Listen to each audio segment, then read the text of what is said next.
Sa isang maliit na bayan, nagdaos si VNC ng isang masayang birthday party sa kanilang barangay malapit sa kanilang bahay. Nandyan ang mga kaibigan ni VNC, kamag-anak at masayang tawanan, at masarap na pagkain ang pinagsalo-salohan. Si Edo, naman ang super crush ni VNC ay abala sa pag-aalaga sa mga bisita. Nang matapos ang party, nagdesisyon si VNC na umuwi na. Inaasahan niyang susundan siya ni Edo, pero nakita niyang nag-uusap pa ito sa ibang mga kaibigan. Siguro, busy lang si Edo, naisip ni VNC. Pero habang papalayo siya, unti-unting pumasok sa isip niya ang pangungulila. Bakit hindi siya hinatid ni Edo? Pagdating sa bahay, nag-text siya kay Edo. Salamat sa pagpunta sa party.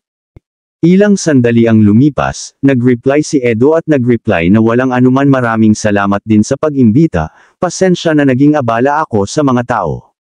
Hindi ko naisip na kailangan mong umuwi, at dapat ay hinatid kita, pero tiwala naman ako sa mga kasamahan natin sa Kalingap, na hindi ka nila pababayaan, may shooting pa kasi akong pupuntahan. Naramdaman ni VNC ang kaunting lungkot, ngunit naisip niya na baka talagang abala lang si Edo. Sa kabila ng nangyari, nagpasya siyang hindi magalit. Okay lang, Edo. Next time, sabay na tayo.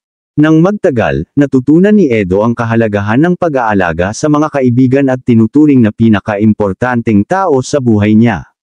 Sa susunod na pagkakataon, hindi na siya papayag na mangyari iyon muli dahil pangalawang beses na ito nangyari, noong una ay yung galing naman sila ng Cebu.